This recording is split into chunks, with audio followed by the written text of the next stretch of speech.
तो ज्यादातर आप अनाज खाइए, अनाज के साथ साथ आप दाल पिया कीजिए, एनर्जी भी मिलेगा, साथ साथ आप बॉडी बिल्डिंग भी, है ना।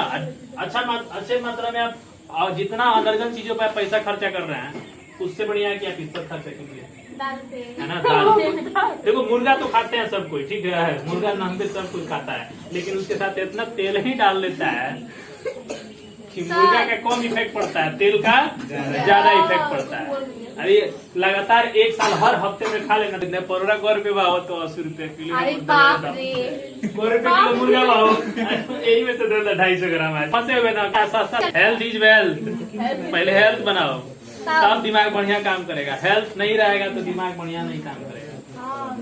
हेल्थ बहुत जरूरी है, समझ में।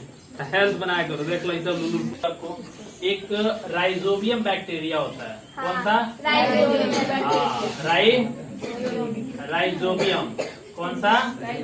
राइजोबियम एक बैक्टीरिया होता है, बैक्टीरिया जानते हैं, ये वह बैक्टीरिया होता है, हाँ यह वह बैक्टीरिया होता है जो दलहनी पौधे होते हैं ना, है, उन्हीं के जड़ों में ये होता है। कौन? राइजोबियम।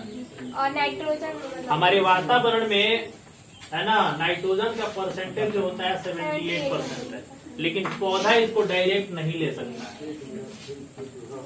है ना। पौधा जो है, पूछा जाए प्रश्न में, उन अनाजों का नाम बताइए कि जिसमें जो है आपको प्रोटीन सबसे ज्यादा, ये प्रोटीन कह रहे हैं, नाइट्रोजन सबसे ज्यादा मात्रा में पाया जाता है। तो जितने भी पौधे होंगे सब दलहनी पौधे होंगे। कौन?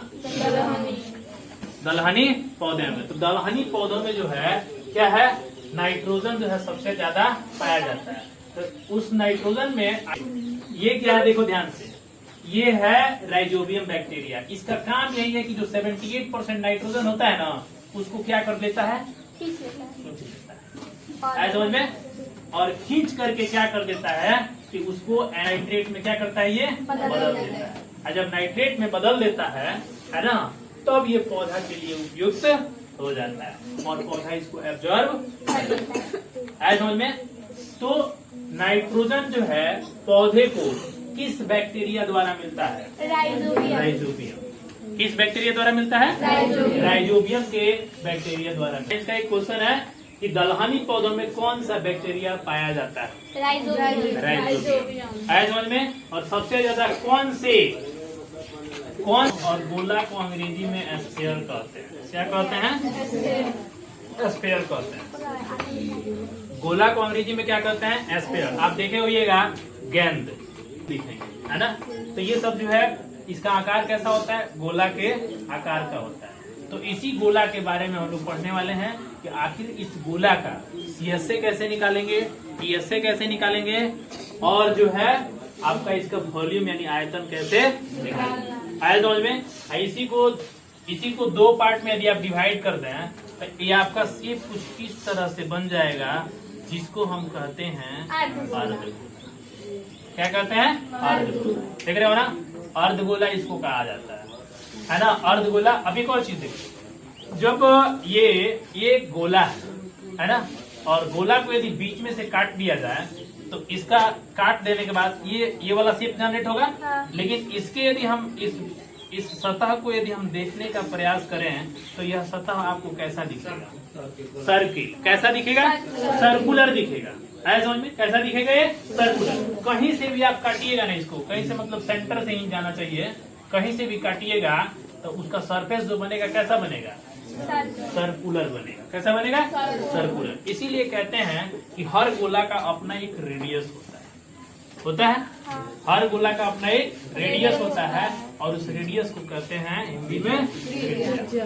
क्या कहते हैं? त्रिज्या। हर गोला का अपना एक रेडियस होता है। समझ आया?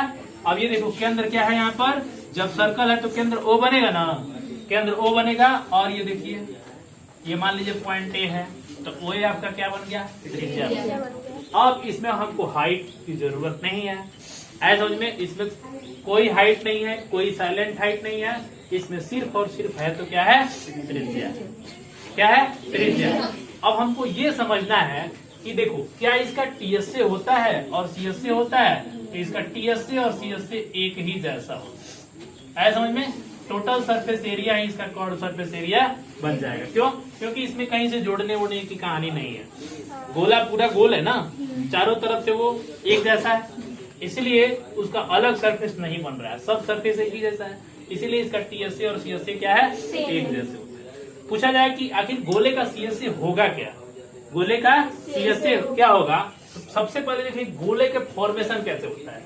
एक गोला को यदि हमको बनाना है तो क्या कीजिए ना कि क्या कीजिए कि एक सर्किल एक 4 बार घुमा दीजिए। कितनी बार? 4 बार घुमा दीजिए। 3 बार हो गया, और एक बार इधर से घुमा दीजिए और एक बार इधर से। आपका प्रॉपर जो है एक गोले का रूप धारण कर लिया। एक सर्किल को कितना घुमाना है? 4 बार घुमाना है। तो ये बताइए कि एक सर्किल का एरिया कितना होता है यदि उसकी त्रिज्या आर हो तो? पाई आर स्क्वायर। और 4 सर्किल का एरिया क्या होगा? 4 पाई आर स्क्वायर। बस वही है सीएसए और टीएसए। तो पूछा जाएगा कि गोला का है ना, किसका? गोला का कर्ड सरफेस एरिया बताइए, है ना, कर्ड सरफेस एरिया बताइए। तो सीधा सीधा क्या लिखेंगे? 4 पाई आर स्क्वायर। बताओ इसमें कोई भूत प्रेत है? सुना है? समझ में आ रहा है? तो गोला का सीएसए निकालने के लिए कोई बहुत बड़ी खेल नहीं है। एक चूड़ी लीजिए और उसको 4 बार नचा दीजिए, गोला बन गया है। तो एक चूड़ी बोले तो एक सर्किल बोले तो पाई आर स्क्वायर, तो 4 सर्किल बोले तो 4 पाई आर स्क्वायर। और यही जो गोला बनेगा वो सीएसए होगा और वही इसका टीएसए भी होगा। इसीलिए इसको बोलते हैं सिर्फ curved surface area. Curved surface area यानी कर्ड सरफेस एरिया यानी सिर्फ सरफेस एरिया की हम बात करें। क्या? सरफेस एरिया, है ना। तो सिर्फ और सिर्फ उसको कहते हैं गोले का पृष्ठीय क्षेत्रफल बताएं। क्या? पृष्ठीय क्षेत्रफल बताएं। चाहे ये भी कह सकते हैं वक्र पृष्ठीय क्षेत्रफल बताएं, ये भी कह सकते हैं। समझ में? चाहे संपूर्ण पृष्ठीय क्षेत्रफल ये भी कह सकते हैं। सब का सब क्या होगा? 4 pi square, 4 pi r square ही होगा। तो गोला का तो ऐसा लग रहा है बहुत आसान है, शंकु से भी आसान है। इसमें जो है कोई हाइट वाइट से मल्टीप्लाई थोड़ी करना है, नहीं करना। तो गोले का जो ये बनेगा क्या बनेगा? सीएसए और टीएसए वो कितना बनेगा? 4 पाई आर। अब हमको क्या चाहिए? कटोरे का चाहिए। अब ये आपका कटोरा आपके सामने आप देख लीजिए, ये वही कटोरा है जिसको आप कल लेके गए थे, है ना। ये वही कटोरा है जिसमें आप दाल पिए थे। तो गौर से देखिए, इसको हम बीच में से काटे हुए हैं, कटोरा ये बना है ना, तो इधर जो त्रिज्या होगा वही त्रिज्या इधर भी होगा। अब मैं यहाँ पूछूं कि बताइए क्या यहाँ सीएसए बनेगा? क्या यहाँ सीएसए बनेगा? कर्ड सरफेस एरिया बनेगा? तो बनेगा। बताओ इसमें कितने सतह बन गए? 2 बन गया। एगो ढक्कन, एगो इस साइड वाला, एगो ऊपर वाला, 2 बन गया। इसीलिए सीएसए की बात करेंगे तो ढक्कन को छोड़ के बात करेंगे, है। और टोटल सरफेस एरिया बात करेंगे तो फिर इसमें ढक्कन जोड़ना पड़ेगा, यानी ऊपर वाला जो इसका पार्ट है इसको भी ऐड करना पड़ेगा। तो सीएसए का मतलब यदि हम कहें तो सीएसए कहने का मतलब क्या हुआ? गेंद को आधा काट दीजिए तो जो पूरा आपका सीएसए है उसका आधा इसका हो जाएगा, है।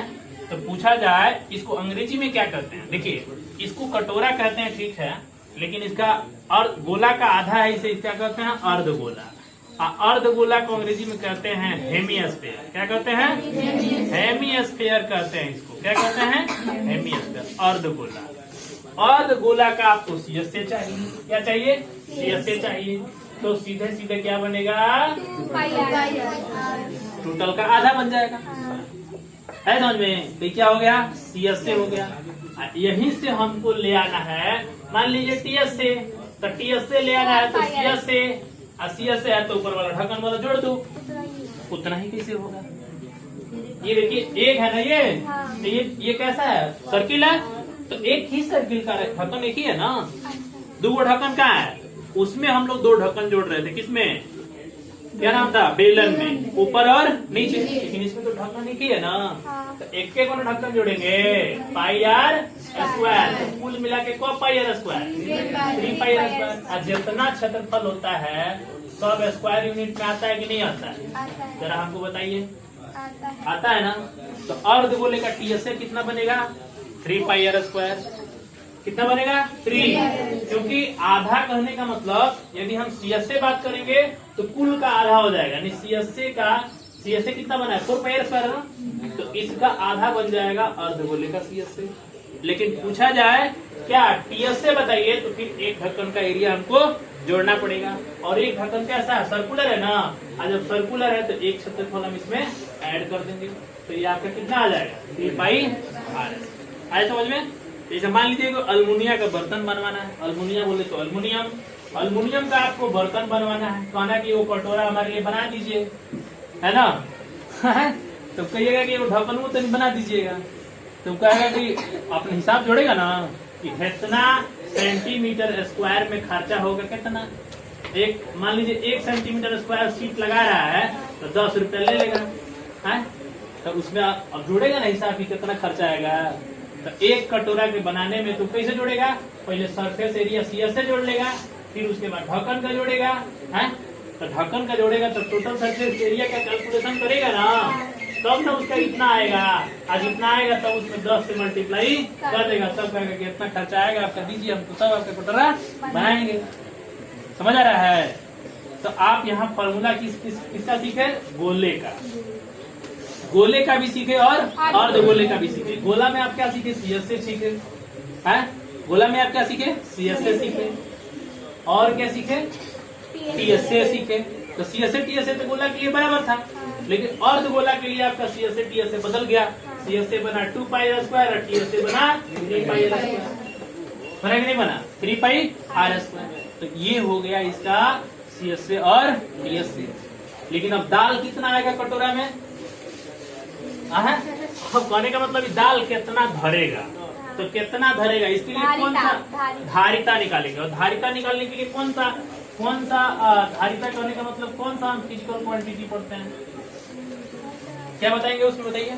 धारिता निकालने के लिए क्या करते हैं, बेलन का धारिता निकालने के लिए क्या करते थे, बेलन का क्या निकालते थे, आयतन। क्या निकालते थे, ऐसे सोच रहा है जैसे पहाड़ गिर गया सर, भैंस कहीं का। आयतन क्या निकालते थे, आयतन। समझ आ रहा है ना? तो आयतन का फॉर्मूला आपको याद करना है, सीधे सीधे आपको याद करना है कि गोले का आयतन यानी कितना वो धरेगा 4/3πr³ के बराबर होता है, ये आपको याद करना पड़ेगा। 4/3πr अर्धगोले का तो कुछ कहना नहीं है, वो तो सट पे निकाल लीजिएगा। हाँ अर्धगोले का आयतन निकालना है तो क्या कीजिएगा बताइए जरा, तो किसे, हाँ ठीक बोले हो, 2/3πr³। 2 से जैसे भाग लगाएंगे तो 4 2 से कट जाएगा, और 4 2 से कट जाएगा तो कितना आ जाएगा 2/3 इकाई। ये गोला आ गया है।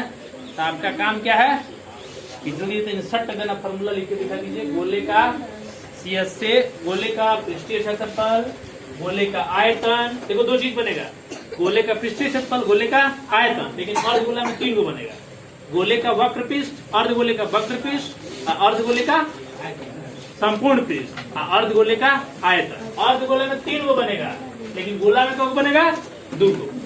CS से TS एक जैसा होता है।